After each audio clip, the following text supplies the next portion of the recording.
ছোট গ্রাম কল্যাণপুর। সবার চেনা মুখ সেই দাদা। তার নাম হরিপদ। সংসার ছিল ২ ছেলে, ১ মেয়ে। কিন্তু সময়ের স্রোতে একে সবাই শহরে চলে গেল। প্রথমে চাকরির অজুহাতে, পরে ভিড়ে হারিয়ে গেল তাদের ব্যস্ততার জীবন। দাদা রয়ে গেল একা। একটা কুঁড়ে ঘর আর পাশে বাঁধা গরুটা, তার নাম গুরি। দাদার শেষ সম্বল। সকাল হলে গুরিকে নিয়ে মাঠে যেতেন। নিজের হাতে খড় কাটতেন, কাঁধে ঝুড়ি ভরে ফিরতেন ঘরে। গুরির গলায় হাত রেখে বলতেন, "তুই তো আমার মেয়ে, আমার বন্ধু, আমার ছায়া।" গ্রামের লোকজন দেখত দাদা আর গরু যেন এক অনন্য বন্ধুত্বের গল্প।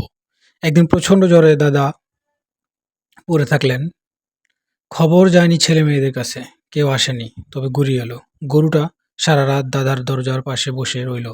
মাঝে মাঝে গলা ঘেঁষে ডাকতো, যেন বলতে চায়, "আমি আছি তো।" পরের দিন সকালে গ্রামের মানুষ দেখতে পেল দাদা ঘুমিয়ে আছেন, গুরির গায়ের পাশে মাথা রেখে, মুখে শান্তির ছায়া। চিরনিদ্রায় ঘুমিয়ে গেলেন দাদা। গল্পটি ভালো লাগলে অবশ্যই লাইক কমেন্ট শেয়ার করে পাশে থাকবেন। ধন্যবাদ।